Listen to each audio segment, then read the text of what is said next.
네, 할렐루야. 간밤에도 평안히 잘 주무셨습니까? 오늘 또 말씀으로 시작하는 복된 하루가 되기를 바랍니다. 오늘 함께 나눌 말씀은 우리 고린도전서 두 번째 말씀인데 1장 10절부터 17절까지 말씀입니다. 제가 한번 읽겠습니다. 형제들아, 내가 우리 주 예수 그리스도의 이름으로 너희를 권하노니 모두가 같은 말을 하고 너희 가운데 분쟁이 없이 같은 마음과 같은 뜻으로 온전히 합하라. 내 형제들아, 글로의 지편으로 너에게 대한 말이 내게 들리니 곧 너희 가운데 분쟁이 있다는 것이라.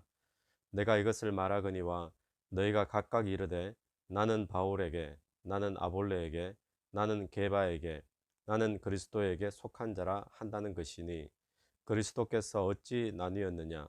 바울이 너희를 위하여 십자가에 못 박혔으며 바울의 이름으로 너희가 세례를 받았느냐? 나는 그리스도 스보와 가이오 외에는 너희 중 아무에게도 내가 세례를 베풀지 아니한 것을 감사하노니 이는 아무도 나의 이름으로 세례를 받았다 말하지 못하게 하려 함이라. 내가 또한 서데바나 집 사람에게 세례를 베풀었고 그 외에는 다른 누구에게 세례를 베풀었는지 알지 못하노라. 그리스도께서 나를 보내심은 세례를 베풀게 하려 하심이 아니요 오직 복음을 전하게 하려 하심이로되 말의 지혜로 하지 아니함은 그리스도의 십자가가 헛되지 않게 하려 함이라. 아멘. 오늘 이 본문부터는 이제 본격적인 고린도전서의 어떤 본론이 시작되는 내용입니다. 이 본론으로 시작하는 내용 속에서 이 교회의 문제 상황을 해결하기 위해서 바울이 고린도전서를 적었다라고 우리가 어제 함께 말씀을 나눴는데, 바울이 들은 소식이 있었습니다. 이제 사람 편을 통해서 들은 소식이 있었는데 그 첫 번째, 고린도 교회에 이런 일이 지금 발생하고 있다, 문제가 발생하고 있다라고 하는 그 첫 번째 문제를 오늘 본문이 다루고 있습니다. 이 첫 번째 주제에 대해서 오늘 1장인데 이 4장까지 상당히 많은 분량을 할애하면서 바울이 내용을 다루고 있습니다. 아마 맨 처음 다루는 것이라서 그런지 이 바울의 생각에는 어쩌면 가장 교회 안에서 심각하게 다뤄야 될 문제이기 때문에 그렇게 오래 다루었나 이제 이런 것들도 우리가 생각해 볼 수 있죠. 첫 번째 문제는 무엇인가 하면 교회 안에 분쟁이 있었다라는 그런 문제죠. 그러면서 오늘 이 본문에서 이 분쟁의 문제를 다루는데 함께 교회가 어떤 곳인가를 우리는 한 번 더 오늘 본문을 통해서 보게 됩니다. 교회가 어떤 곳인가? 10절 한번 보십시오. 형제들아, 내가 우리 주 예수 그리스도의 이름으로 너희를 권하노니 모두가 같은 말을 하고 너희 가운데 분쟁이 없이 같은 마음과 같은 뜻으로 온전히 합하라. 교회가 어떤 모습이 되어져야 되는가? 여기 보니까 모두가 같은 말을 하고 또 너희 가운데 분쟁이 없이 같은 마음과 같은 뜻으로 온전히 합하라. 자, 같은 말을 하는 것, 같은 뜻을 가지는 것, 또 같은 마음으로 온전히 합하는 것. 교회가 그렇게 돼야 된다는 거죠. 그리고 교회 안에는 교회가 큰 교회면 사람이 많고 또 작은 교회는 사람이 적을 수도 있죠. 근데 사람들이 모이는 이 교회인데 이 교회가 같은 마음을 품을 수 있을까요? 같은 말을 할 수 있을까요? 같은 마음을 품을 수 있겠습니까? 같은 뜻을 가질 수 있겠습니까? 사람마다 자기의 뜻이 다 다르죠. 또 자기의 생각이나 마음이 다 다릅니다.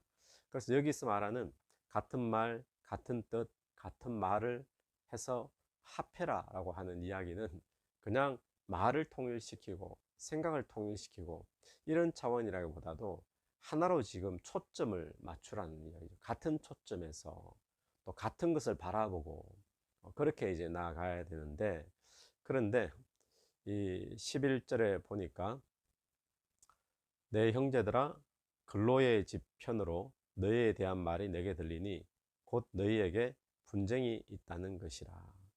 이 이야기는 이런 이야기죠. 글로의 집 사람들, 그 가정을 통해서 내가 들어보니까 고린도 교회에 요즘 분쟁이 있다면서요. 요즘 서로 다툼이 있다면서요. 이런 이야기를 하는 거죠. 그럼 교회의 본 모습은 연합이죠. 조화이죠. 그래서 복음 안에 들어오면 죄인도 원수도 함께 친구가 되어지고 또 함께 형제 자매가 되어지고, 그것이 교회의 모습이죠. 그런데 오늘 고린도 교회의 문제점은 분쟁이었습니다. 분쟁. 오늘날 많은 교회의 문제점도 보면 분쟁이 있죠. 그래서 분쟁 때문에 교회가 갈라지기도 하고 또 힘들어하는 경우들을 많이 보게 되죠. 교회 안에 파가 나눠지는 겁니다. 목사님 파도 있고 또 집사님 파도 있고 나눠지고, 한국 교회가 유독 이런 경험을 많이 겪었는데, 그래서 한국에서는 이런 우스갯소리가 있습니다. 한국 교회 안에는 예수파가 있고 그리스도파가 있다, 이런 이야기도 있는데, 교회 안에 분쟁이 있고 파가 있는 것 참 문제죠. 그런데 이 고린도 교회에 있었던 분쟁, 이것은 어떤 문제였는가? 12절 그 다음 절입니다. 내가 이것을 말하거니와 너희가 각각 이르되 나는 바울에게, 나는 아볼로에게, 나는 게바에게, 나는 그리스도에게 속한 자라 한다는 것이니. 자, 어떤 문제였습니까? 바울에게, 아볼로에게, 게바는 베드로입니다. 베드로에게, 그리고 또 그리스도에게. 지금 이 바울과 아볼로 또 게바, 이 전부 다 사역자들이죠. 지도자들이죠. 오늘날로 하면 어떤 목회자가 될 것입니다. 그러니까 복음을 전한 사역자 중심으로 지금 파가 나눠져 있습니다. 그리고는 이쪽 저쪽 사람에게도 속하지 않은 사람들, 아마 그리스도파 이렇게 되는 것 같습니다. 그럼 문제가 무엇일까요? 도대체 무엇이 문제였길래 이런 분쟁이 일어났겠습니까? 그들이 전한 복음이 문제였습니까? 아니면 그들에게 복음을 전한 사역자들이 문제였습니까? 그렇지 않습니다. 그들에게 전한 복음도 문제가 없죠. 그들에게 복음을 전한 사람들도 바울이나 아볼로나 게바나 다 위대한 사람이고 훌륭한 사람이죠. 그러면 도대체 무엇이 문제이죠? 문제는 바로 교회가 이렇게 돼야 되는데 이렇게 안 돼서 문제인데, 어떤 문제인가 하면 교회의 머리는 예수 그리스도가 언제나 머리가 되셔야 됩니다. 그래서 예수 그리스도가 교회의 주요, 교회의 머리요, 교회의 왕이심이 늘 확인이 되어져야 되는데, 왜 이런 분쟁이 생겼는가? 복음의 문제도 아니고 사역자의 문제가 아니라 이 교회 안에 사람의 중심이 되어지면 교회가 파가 생기고 분쟁이 생긴다는 거죠. 오늘 저와 여러분이 섬기는 교회에 사람이 중심이 되지 않기를 간절히 바랍니다. 그리고 또 하나는, 사람이 중심이 되다 보니까 사람의 생각과 사람의 주장이 강하게 나타나지면 교회가 분쟁이 되어지는 거죠. 그럼 복음보다 또 진리보다 사람의 생각, 사람의 뜻, 이런 것들이 강하게 주장되어지면 그 교회는 언제나 반드시 분쟁이 생길 수밖에 없고 문제가 생길 수밖에 없습니다. 그래서 오늘 이 10절, 오늘 첫 번째 구절 우리가 다시 한번 돌아가 보면, 교회는 같은 말을 하고 같은 마음, 같은 뜻. 여기서 무엇으로 같아져야 될까요? 상대방과 내가 같아지는 것이 아닙니다. 이것은 예수 그리스도와 같은 말, 머리 대신 예수 그리스도와 같은 마음, 예수 그리스도와 같은 뜻으로 한 사람 한 사람 한 사람이 다 그렇게 모아져야지, 그럴 때 교회는 연합이고 조화다라고 말할 수 있는 거죠. 우리끼리 친해져서 하나가 되는 것, 교회 안에 하나는 언제나 이 하나가 아니라 교회 안에서 하나는 나와 예수 그리스도의 연합이죠.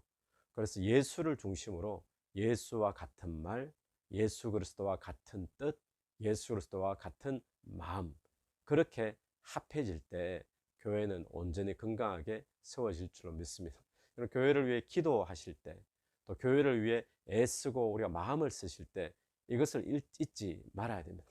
교회를 위해 열심을 내는데 사람의 중심이 되어지면, 열심을 내지만 또 사람의 뜻이 나타나기 시작하고 또 사람의 뜻이 중심이 되기 시작하면 그 교회는 그 열심 때문에 분쟁이 생기고 무너지게 됩니다. 그런데 그 열심이 하나님의 뜻을 세우고 또 하나님의 뜻에 내 뜻을 죽이고 하나로 합쳐지고 그렇게 되어지면 사람의 뜻을 죽이고 주의 뜻에 합쳐지고 그렇게 되어지면 그 교회는 건강한 교회로 세워지는 거죠. 이 고린도 교회는 어제 보았듯이 말씀도 풍성했습니다. 성령의 은사도 많았습니다. 그런데 문제는 무엇이었죠? 예수 그리스도를 중심으로 하나로 세워지지 못한 것이 문제였던 거죠. 오늘 교회를 위해 기도하실 때 저와 여러분 이것을 위해 기도하게 되기를 바랍니다. 우리가 섬기는 교회에 언제나 하나님의 뜻이 우선되어지고 이루어지게 하여 주옵소서. 사람이 중심이 되는 교회가 아니라 언제나 예수 그리스도가 머리 되시고 주인 되셔서 주의 뜻이 이루어지고 또 주의 말이 사람의 말보다 먼저 세워지는 그런 교회 되게 하여 주옵소서. 그렇게 기도할 수 있게 되기를 간절히 바랍니다. 교회 안에 이 복음이 없는 것이 아니고 또 교회 안에 진리가 없는 것이 아니죠. 문제는 복음이나 진리나 말씀보다 개인의 특성이나 또 개인의 취향이 먼저 우선되어지면 이제 분쟁이 일어나는 것이죠. 여러분 진리와 본질의 문제를 언제나 우선순위로 잡으셔야 되고 또 진리와 본질의 문제가 아니라면 거기에 대해서 우리가 서로 용납하고 또 관용을 베풀고 그렇게 해야 되겠죠. 그럼 오늘 이 바울의 이야기는 그 이야기입니다. 그래서 사람들이 뭐 바울파, 아볼로파, 게바파, 그리스도파 이렇게 나눠졌는데 그 바울이 하는 이야기가 세례를 잠깐 언급을 하죠. 아마도 나는 누구에게 세례를 받았다. 뭐 이렇게 파가 많이 나눠졌는 것 같습니다. 그래서 바울의 이야기는 내가 이 교회에 많은 사람에게 세례를 주지 않았던 것이 참 다행이다. 오히려 감사다라고 이야기하면서 17절 오늘 마지막 절을 한번 보십시오. 그리스도께서 나를 보내심은 세례를 베풀게 하려 하심이 아니요 오직 복음을 전하게 하려 하심이로되. 여러분 세례가 중요하지 않다라는 이야기가 아닙니다. 세례가 중요하죠. 주님의 명령이죠. 근데 세례는 어떤 사람이 받습니까? 예, 복음을 받아들인 사람이 받는 거죠. 복음은 무엇입니까? 그럼 언제 복음이 사람을 변화시키는 거지? 복음이 뭐죠? 복음은 예수를 주로 우리가 영접하는 것이 복음이죠. 십자가에서 우리 모든 죄를 다 해결하시고 부활하신 그 예수를 내 인생의 주로 영접하는 겁니다. 그러니까 주인이 바뀌는 거죠. 그러므로 우리가 예수를 주로 영접하여 거듭나게 되는 거죠. 이게 복음이죠. 그렇게 된 자들이 그 증표로 하나님의 앞에 신앙의 고백으로 행하는 성례가 세례라는 거죠. 근데 사람들의 관심은 세례를 몇 명 베풀었느냐, 내가 또 세례가 이 교회 세례교인이 몇 명이냐, 여기에 우리는 형식적인 것에 관심이 많죠. 바울은 그것 때문에 사람들이 나눠지니까 바울의 이야기는 이런 겁니다. 내가 세례를 베풀러 온 것이 아니라 내가 오직 복음을 전하는 것에 내가 사명이 있다라고 이야기합니다. 그러면서 말과 지혜로 하지 아니하면 그리스도의 십자가가 헛되지 않게 하려 함이라. 이 바울의 또 이 와서 사역했던 방법은 말의 지혜가 아니었어요. 그 당시에는 어떤 철학이나 뭐 이런 수사학이나 이런 것들을 통해서 논리정연하게 다른 사람의 어떤 말을 이기고 뭐 그런 것들이 있잖아요. 이런 것이 아니라 무엇으로 했다는 거죠? 그리스도의 십자가를 통해서 십자가의 능력을 통해서 한 영혼 한 영혼들에게 복음을 전하고 그들이 예수 믿고 또 변화되도록 바울은 그렇게 나갔다는 겁니다. 바울은 지금 뭐가 중요한지를 분명히 알고 있었던 거죠. 여러분 오늘 두 가지를 한번 생각해 봅니다. 첫 번째는 교회가 무엇인가? 교회는 하나 되는 겁니다. 연합이고 조화죠. 무엇으로 하나 되는가? 사람과 사람 사이의 하나가 아니라 내가 주가 되신 그리스도와 사람들이 하나가 되어지는 거죠. 같은 마음, 예수와 같은 마음, 예수와 같은 말, 또 예수와 같은 뜻. 오늘 저와 여러분의 뜻이 그렇게 되기를 간절히 축원합니다. 또 우리가 섬기는 교회가 예수가 주가 되셔서 이 교회에 속한 모든 한 사람 한 사람 권속들이 예수와 같은 마음, 같은 뜻을 추구하는 주의 뜻이 이루어지는 그런 교회가 될 수 있도록 또 기도하게 되기를 바랍니다. 또 교회 안에 일어나는 형식, 내가 나를 통해서 얼마나 많은 사람들이 구원받았느냐 이런 것이 중요한 것이 아니라 오직 복음을 전하는 것이 중요하다. 복음이 중요하다라는 것을 우리 다시 한번 보게 되죠. 오늘 또 저와 여러분의 삶에 우리의 인생의 주인 되신 예수 그리스도의 뜻이 또 예수 그리스도의 마음이 우리의 마음 되기를 간절히 바랍니다. 기도드리겠습니다. 하나님 은혜를 감사합니다. 하나님 오늘 또 내 마음과 또 내 말과 또 내 뜻이 이루어지지 않고 내 안에 주가 되시고 왕 되신 예수 그리스도의 말이 또 예수 그리스도의 뜻이 예수 그리스도의 마음이 이루어질 수 있도록 인도하여 주옵소서. 예수님 이름으로 기도드립니다. 아멘.